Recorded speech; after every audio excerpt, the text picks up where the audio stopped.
Welcome back to Gospel First. I'm your host, Joe Cirillo, and today we're in Matthew chapter 13 and Luke 8 to 13.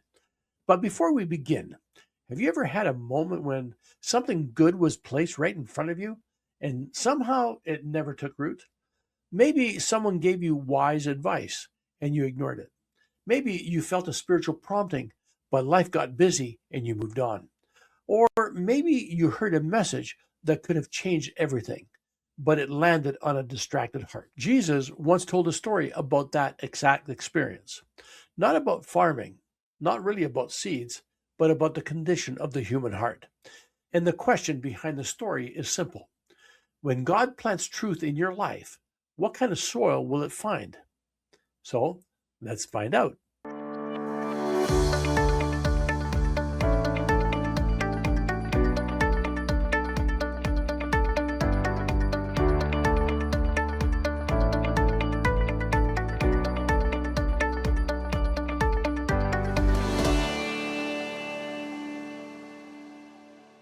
Matthew chapter 13 opens with Jesus teaching beside the Sea of Galilee.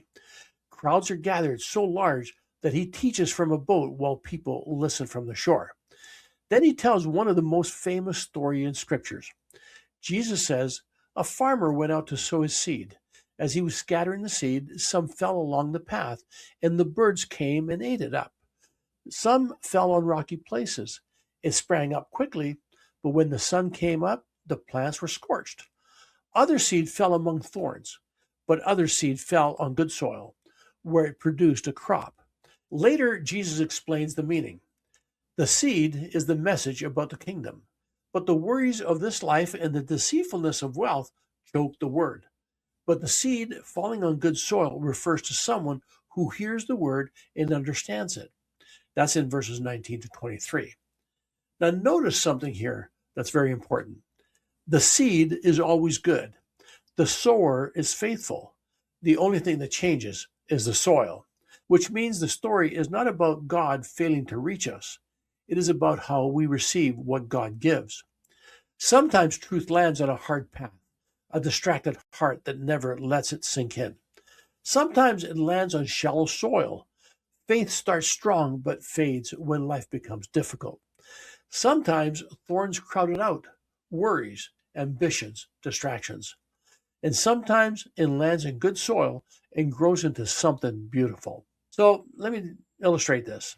A number of years ago, a farmer was asked why some fields produced incredible harvests while others struggled. And he gave a really surprising answer. He said the difference was rarely the seed. It was the preparation of the soil. Now, the best farmers spent more time preparing the ground than planting the crop. They removed rocks, pulled weeds, turned the soil again and again, because they knew something really simple. Seeds cannot thrive where the soil is neglected. Our spiritual lives work the same way. Sometimes we pray for stronger faith, but what we really need is a softer heart. Sometimes we ask God for greater understanding, but what we really need is to remove the distractions and thorns that crowd out his word. And the beautiful message of Jesus' parable is this. You are not locked into one kind of soil. He tells the story so that we can become better soil. He invites us to let him remove the stones, pull the thorns, prepare our hearts so truth can grow. So in closing, this is something to reflect on. Jesus ends this teaching with a quiet invitation. In chapter 13 of Matthew, verse 9, whoever has ears, let him hear. Now, not everyone will listen. Not everyone will respond. But the invitation is always there. And here is the grace of Christ in this story. Even if your heart once felt like rocky ground, even if worry has choked out faith before, the master gardener never stops working the soil. He patiently plants again and again because he sees what you can become.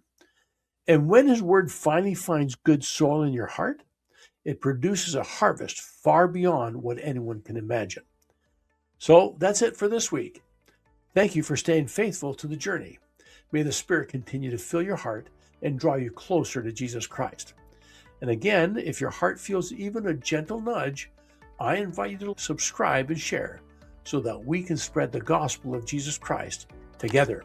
And I'll see you next time as we continue in Matthew chapter 13 and Luke 8 to 13, where we're going to talk about the hidden treasure of the kingdom.